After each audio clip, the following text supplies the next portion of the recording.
Sorry? I said I think we're live. Let me double check.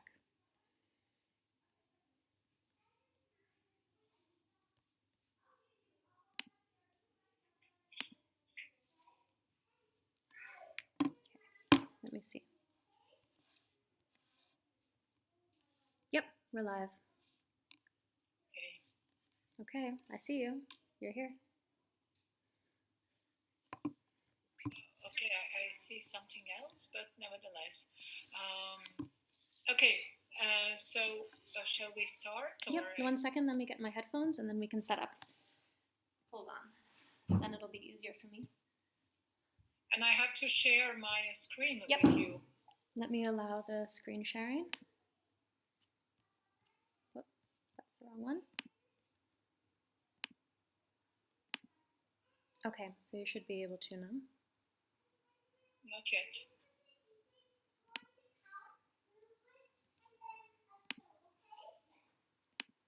Okay, can you try it again? Nope, nothing on horizon. No? Yep, you should be able to share now. Yep. Got it? Yep. Kids, can you guys play upstairs? Because I'm about to start something here.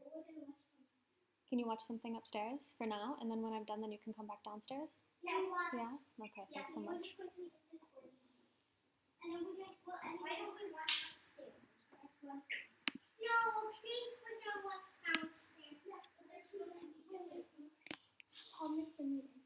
Just 1 hour.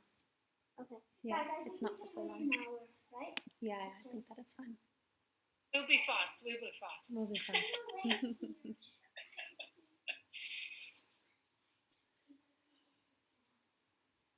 Okay, so 5 more minutes, or shall we start? Let me just get everything set up because I'm just putting you on my ears. Because if I hear some little kids running around, then it will be easier. Okay.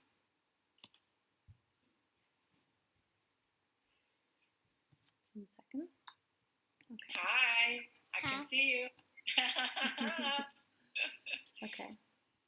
So let's go into full screen. I think you meant the little kids that's we. Yep, exactly. I want to connect. We'll be running around.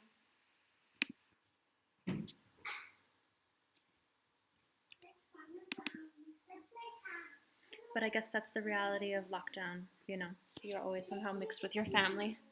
There's not a way away from it. But that's okay. No, you should relax about that. Yeah, that's fine. And then we are waking up. Go there. Oh, hi. Like this. And then when the rain starts. Okay. No, it's taking a long time. Go and get some snacks and eat it all.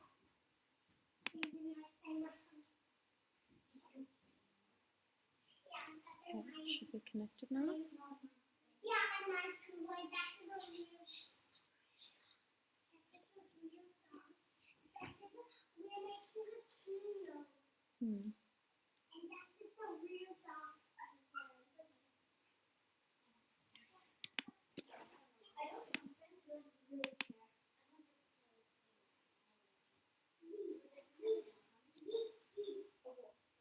Okay, it doesn't want to connect, but that's okay. We'll just leave it as it is. Okay, you guys, upstairs, please.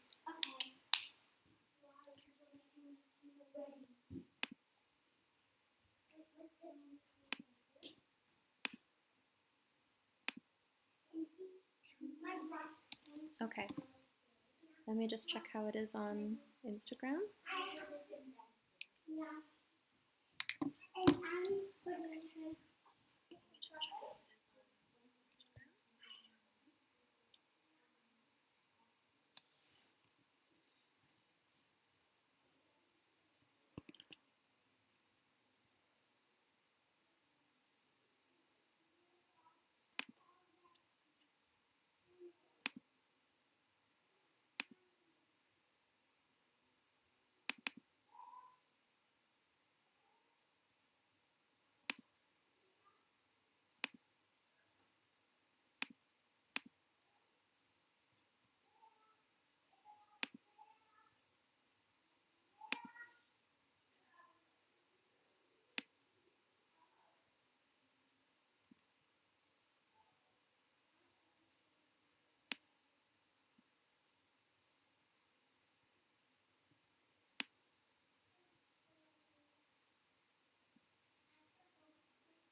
Give me 1 second.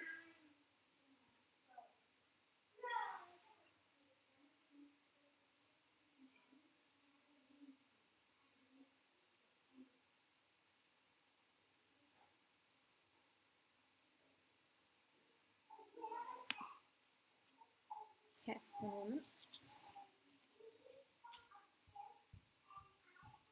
I can see you. I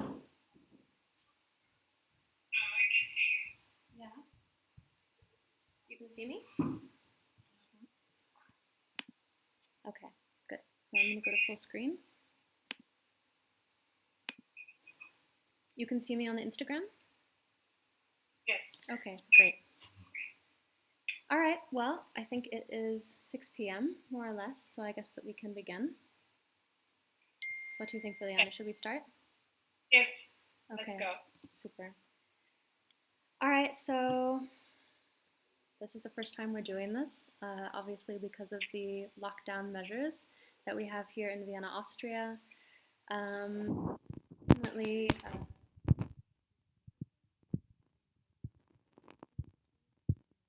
don't have a sound.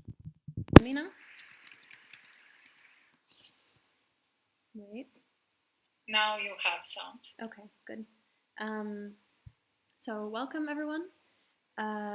This is the artist talk from Biljana Djurdjevic, who just had an exhibition with us in the Eva Kahan art space in Vienna. The exhibition is ending on Sunday. Unfortunately, because of the lockdown, we had to close it early, but it will be available to be seen again in a different form in Budapest. So we invite you to go and see that there, if you're able to travel, of course. In the meantime, thank you so much for joining us all for this artist talk.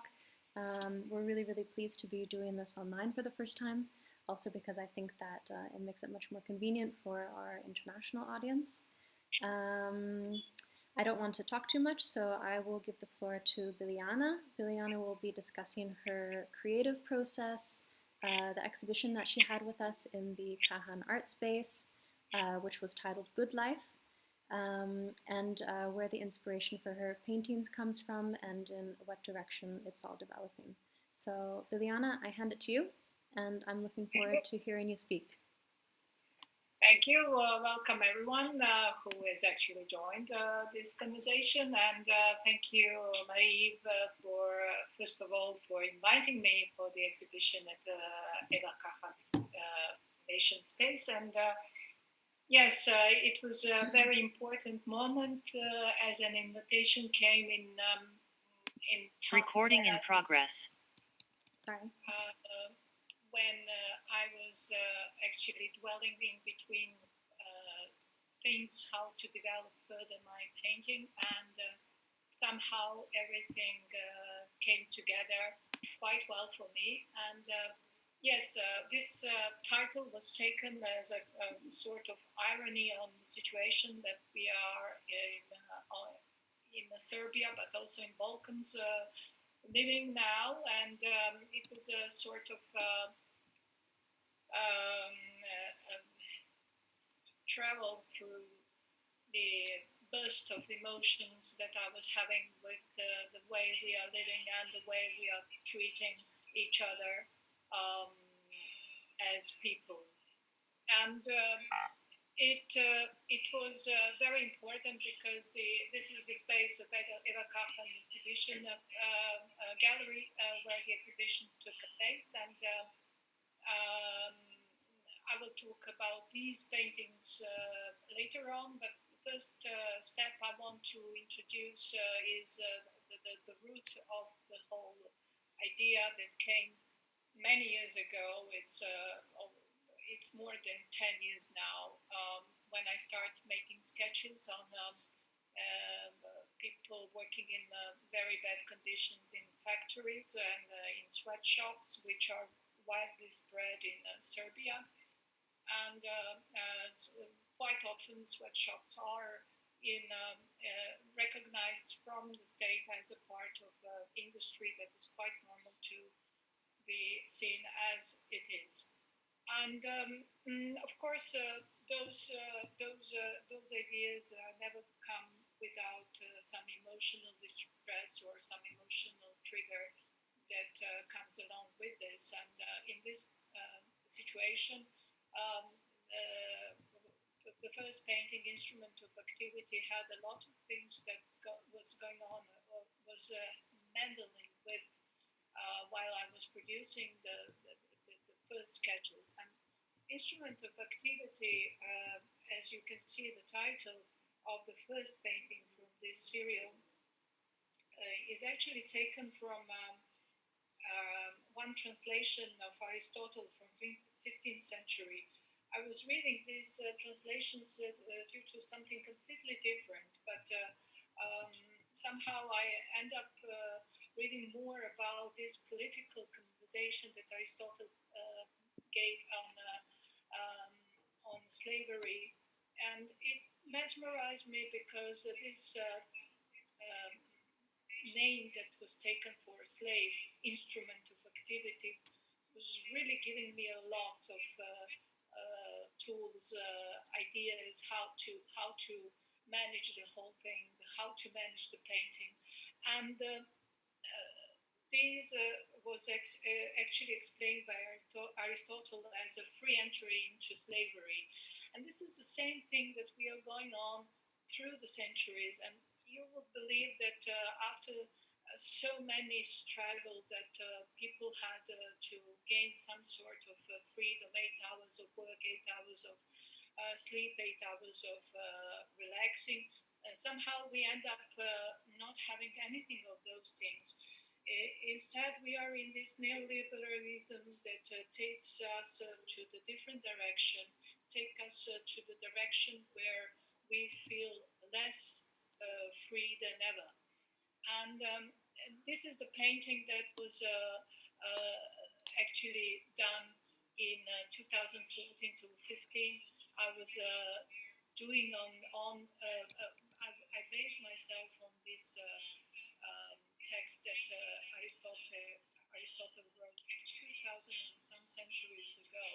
And yet you can see the modernity of that text is still present. So somehow we missed the point as a humans when we started our 21st century. We missed completely the idea of what is important.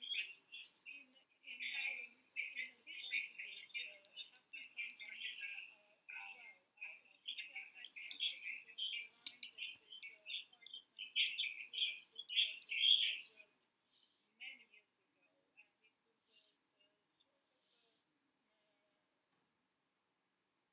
warning for everyone who is trying to meddle with the human freedom. Even though he was referring to communists, you have the same situation now when communism is long passed away, actually, to say that is more precise. And ignorance and strength is one of the main lines that you get in the 1984. And this is something that really aggravates me as a person to see here in Balkans that ignorance is more vivid than ever, more more occupying everyone's mind than ever. I mean, it's something that we are all battling with. And in addition to that, happens the movie that BBC, the documentary that BBC done on Apple and Foxconn.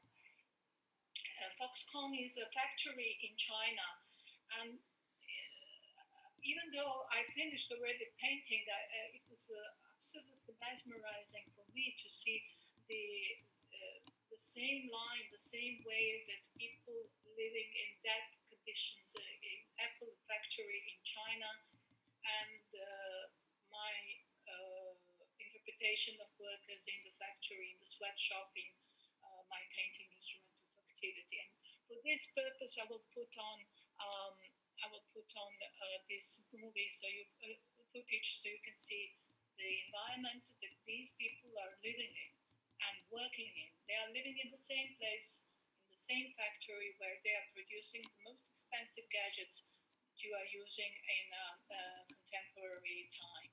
And they are not living the happy life. They are living for very in poor conditions, as you can see, and with one bathroom or no bathroom at all on the floor. And they are sleeping everywhere. They're sleeping. Here is it. They're sleeping even in the factory. These nets that you see are the main thing that push me further. These nets were put on because the number of suicides in Foxconn, Apple factory, was very high. And in order to prevent further suicides, they put net. They didn't improve the workers' conditions, but they actually put the net, and that's the irony of this.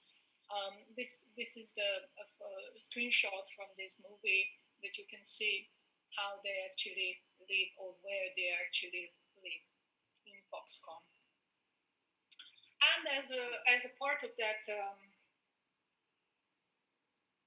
As a part of that meddling into our life and how we are perceiving each other, I start making animations that are connected very much with the sound, and that sound became very important for me. And further I go, the more I was mesmerized with the sound in the animation. And I had the privilege to work with Richard Barrett on this particular animation, and we were talking about how to develop the sound of it, because I was very interested in industrial sound, and I was going through the different factories recording this very, very strong and almost like animal-like sounds. And so Richard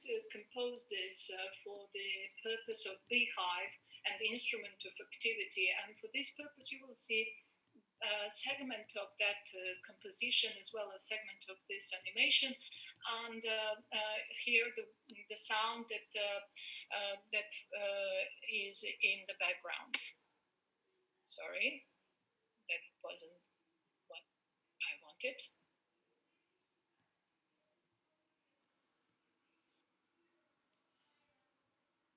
Sorry, that wasn't what I wanted.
Was?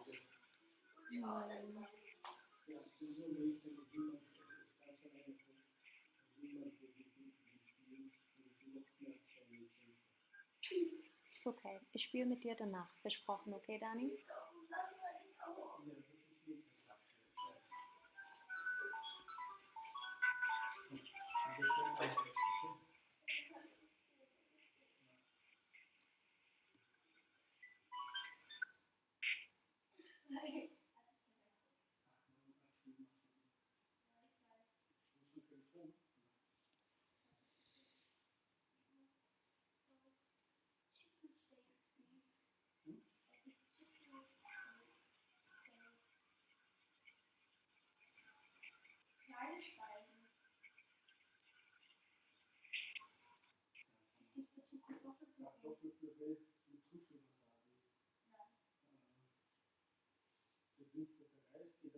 this was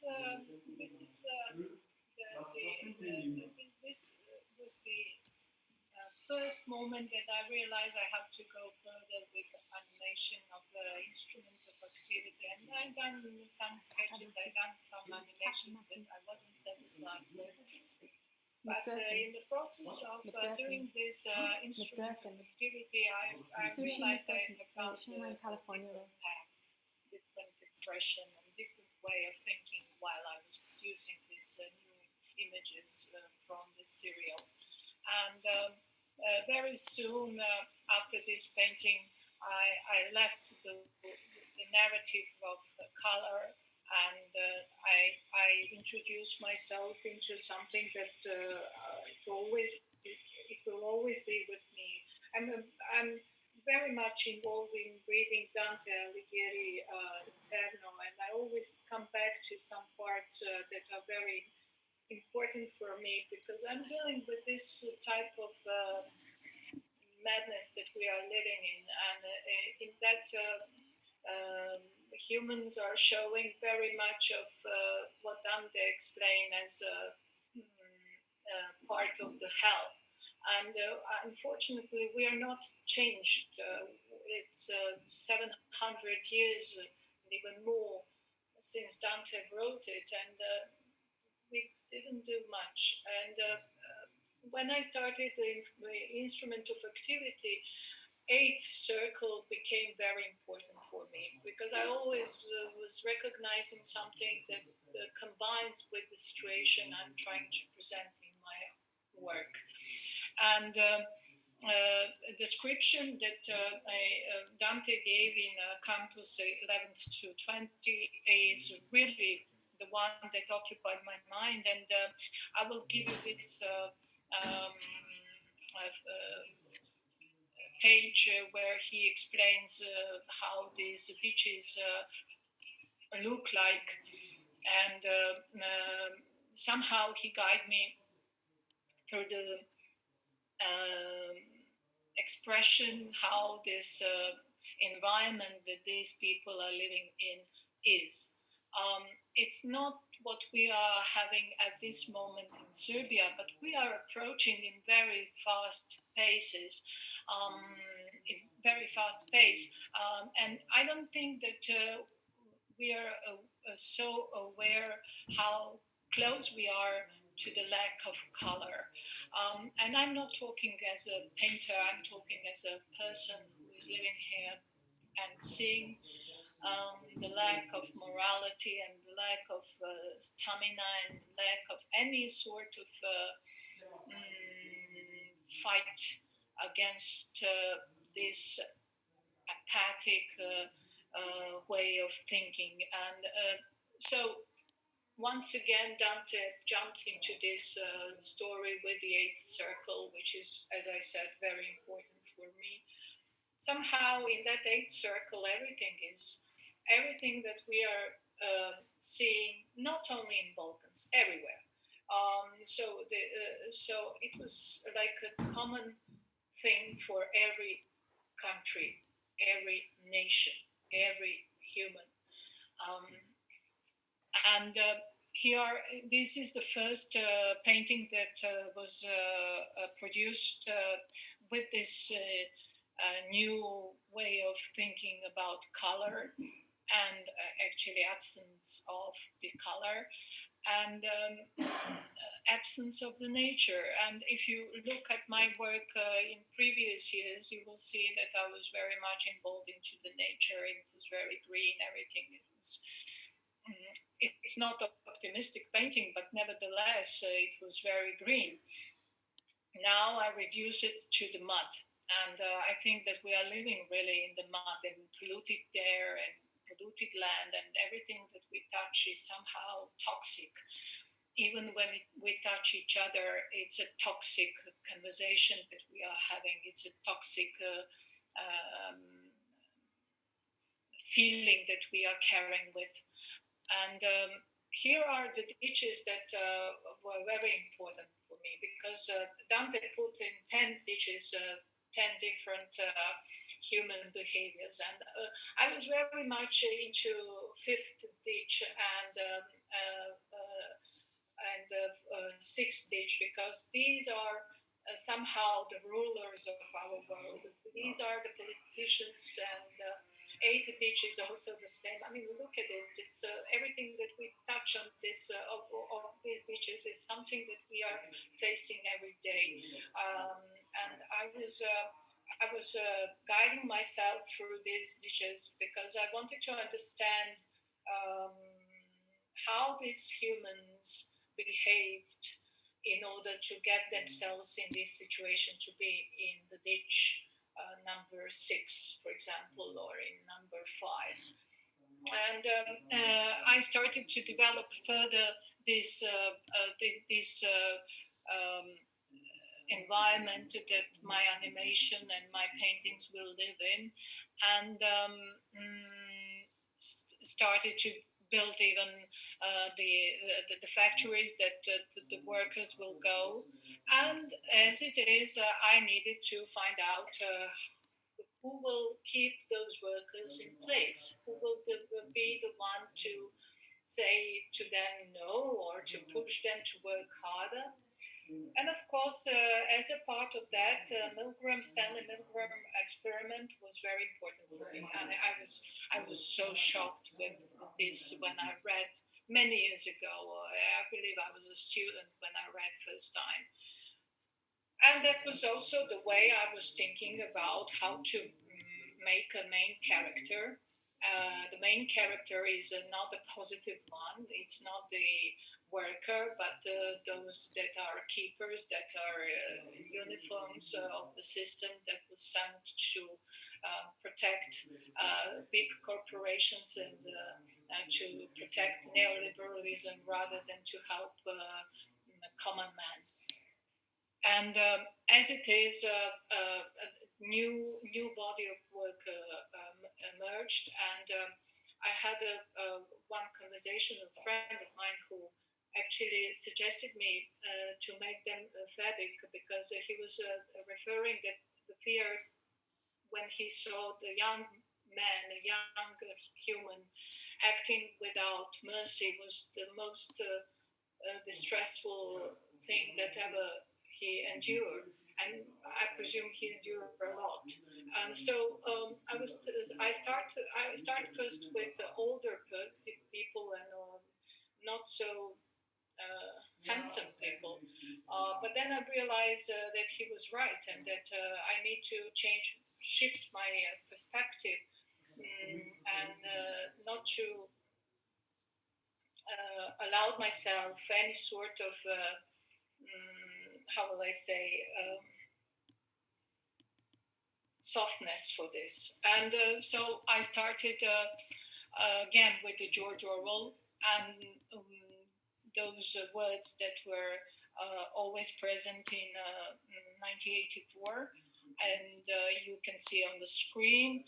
And of course, it is very important for me to show you the documentary on Stanley Milgram experiment, and for this purpose I'm putting on so you can follow the story further. A decade earlier, psychologist Stanley Milgram had also looked at how we respond to authority. In order to understand how people were induced to obey unjust regimes and participate in atrocities such as the Holocaust, he set up an experiment. Volunteers were told they were taking part in scientific research to improve memory. You open those and tell me which of you is which, please. Separated by a screen, the teacher would ask the learner questions in a word game and administer an electric shock when the answer was incorrect. He was told to increase the voltage with each wrong answer.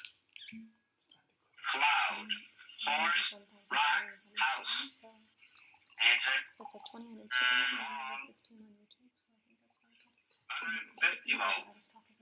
Answer, forest. Everything that's recorded automatically. Get me out of here. Get me out of here, please. Continue, please. Right on. The experiment requires you continue, teacher. Please continue. Participants didn't know that the learner was really an actor, and the so-called shocks harmless. You can get a shot, 180 volts. I'm not going to kill that man. I mean, who's going to take the responsibility if anything happens to that gentleman? I'm responsible for anything that happens. Continue.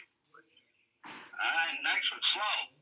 Walk, dance, truck, music. Two-thirds of volunteers were prepared to administer a potentially fatal electric shock when encouraged to do so by what they perceived as a legitimate authority figure. In this case, a man in a white coat. 375 volts. I think something's happened to that phone in there. I'll get no answer. He was hollering or less voltage. Can't you check in to see if he's all right, please? Milgram's findings horrified America. They showed decent American citizens were as capable of committing acts against their conscience as the Germans had been under the Nazis. And that's actually the last thing. Conscience is something that is obviously very absent in these days. So the first character I actually animate is the one that we can say is a teacher, and from Milgram's experiment. And this one is presented in Eva Kachen exhibition space. Pardon.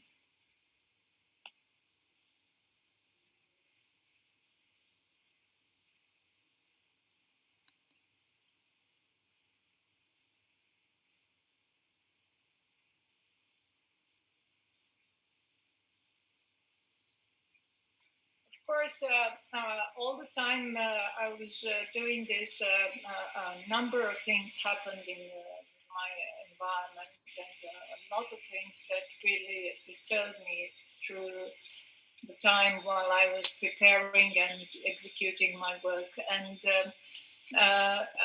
again, I had to go back to 1984 and 2 Minutes of Hate, which was a daily routine for every citizen in 1984 book. And, you know, we have the same thing today. We just don't recognize it as a 2-minute hate.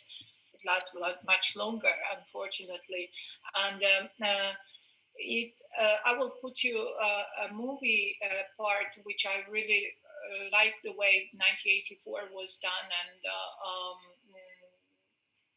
the 2-minute hates is this what we are now seeing. As we grasp victory, there is a cancer, an evil tumor, growing, spreading in our midst. Shout out his name.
unfortunately, this dystopia isn't fiction. I think that more than ever we are today living in this kind of environment. Not only talking about my country, I think that every country, including the rich one, is living the same ideological manner, and that the elite and medias are working only in one direction. They are not plural. They are not searching for the truth. They are searching for power. And in case of my work, power can be interpreted through different things, and one of those things is who controls hooligans in football games, and that actually delivered me the outfit of those young boys and girls that were keepers or how would I say teachers in a factory in the sweatshop I'm working on.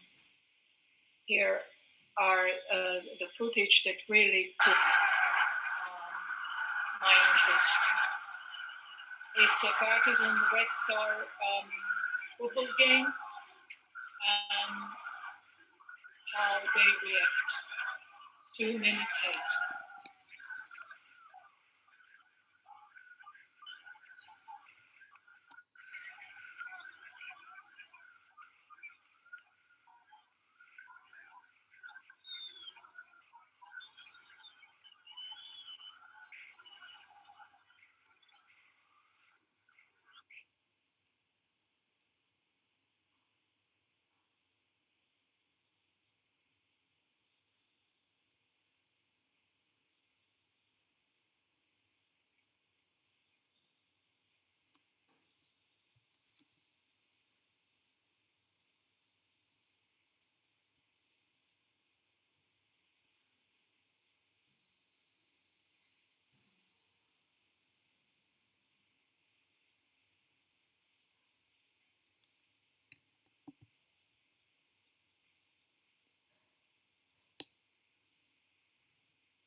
And unfortunately for me and for us, instead of being some sort of dystopia, long distance dystopia, I found myself not having the vision, but rather documenting what is happening around me.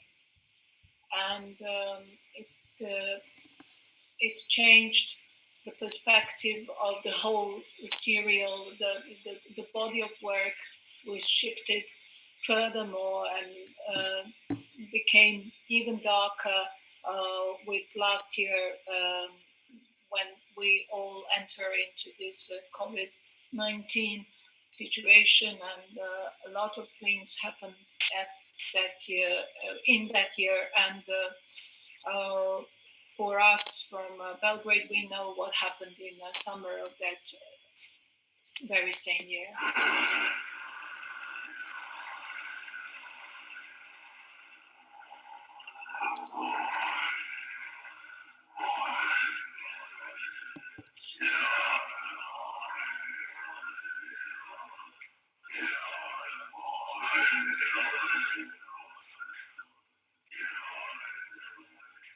And that same year, for you that are not present in, that you weren't present in Belgrade last year, was that identified people were meddling between protesters and start to beat protesters, but also police on horses was also present, not protecting people from very peaceful protest, and it really made a further gap between us and them.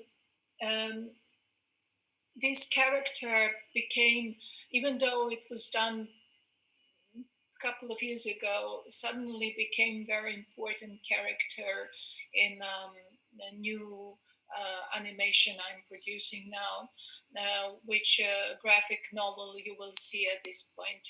I will have to say that the sound was made by our famous writer Vladimir Arsenievich, with whom I would like to collaborate further on this, because he really had a good sense for my ideas. And here is the presentation of the graphic novel that was printed in 2019, but due to the COVID, it was shown in Crocodile Festival last year. Crocodile Festival is a regional festival for the literature, and Vladimir, who organized this, invited me to participate with the graphic novel. And here is how he edited my graphic novel. Sorry, somehow it's...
And after I done this graphic novel, many things happened for the better, and somehow graphic novel gave me an inspiration that I needed for the canvas that is the main piece in exhibition Good Life. It's a Promised Land canvas, and everything was joined in this canvas.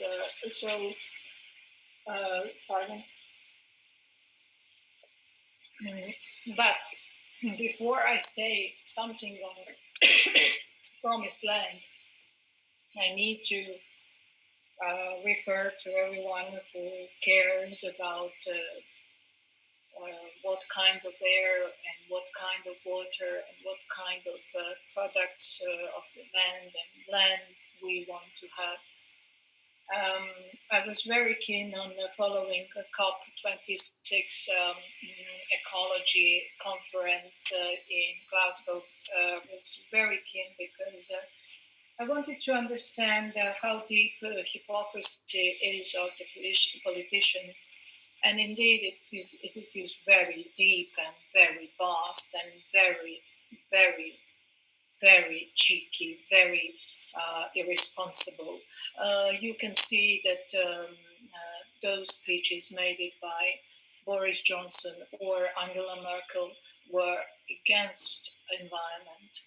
And I will tell you why they were, because a couple of weeks before the COP26 started, Angela Merkel showed up in Belgrade, and she gave us such a tap on shoulder to allow Rio Tinto, the most polluted corporation in the world, a British company who destroyed so many beautiful lands from Australia to Papua New Guinea, Spain. She encouraged us to go further, and for the purpose of ecology, because the rich countries need lithium for their electric cars, and of course, in order to have lithium, they are not prepared or willing to dig the biggest findings of lithium in the world, in Europe, in Germany or Britain, but rather they will come to Serbia and dig lithium here.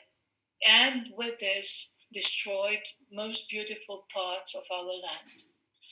And I will put this short clip on what they done with the country they've been in.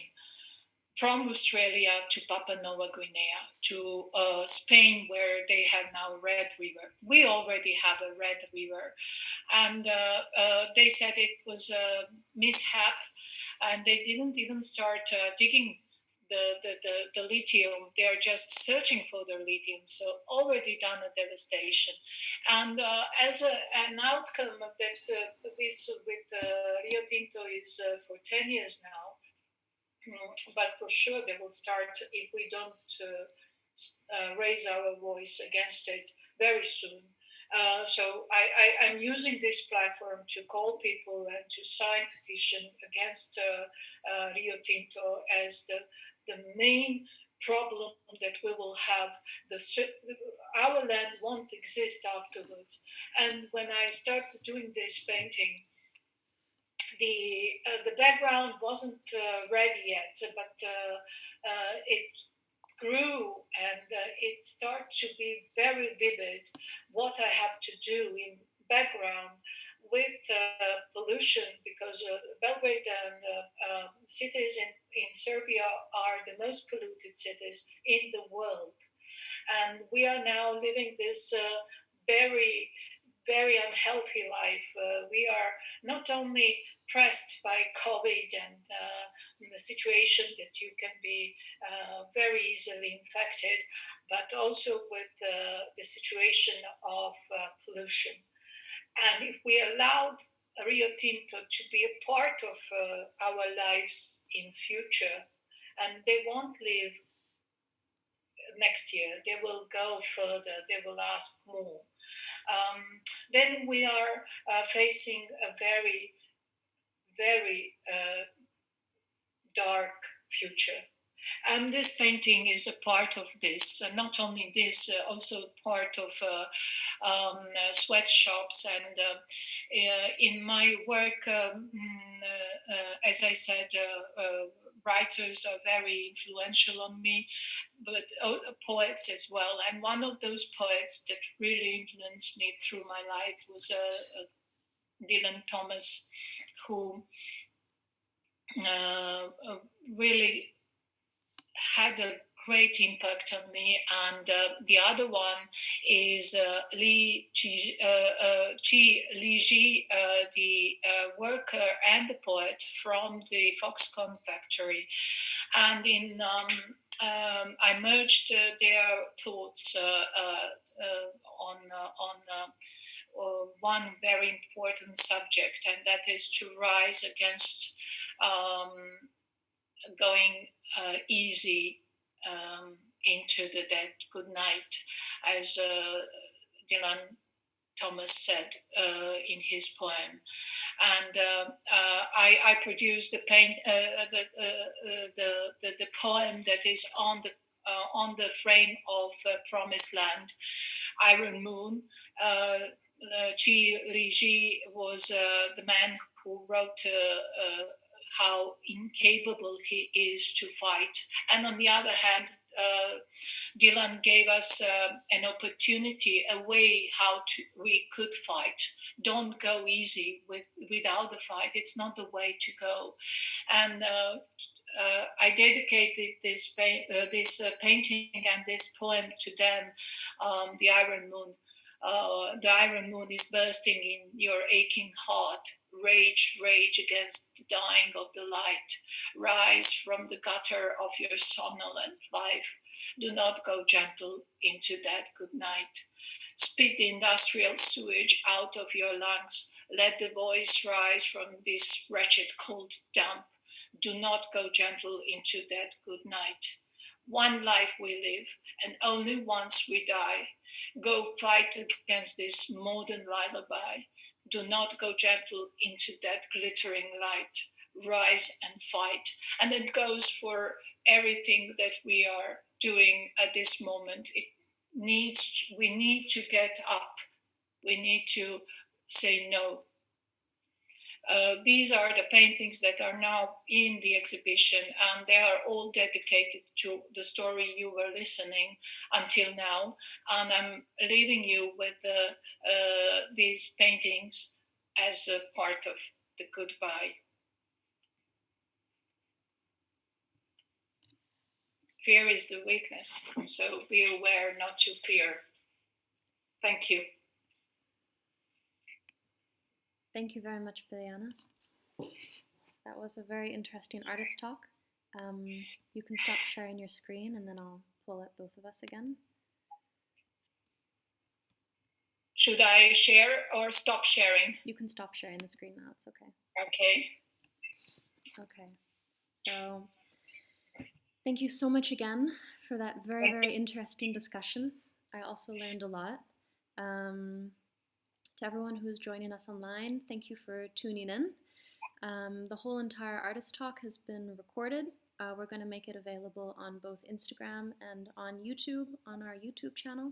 So if you want to revisit any of these topics, or if you want to listen to parts of the discussion again, then I invite you to check out the link that we're going to be posting on our Instagram in the bio. And thank you for joining us. So I'm wishing you all a wonderful evening, and you too, Biljana.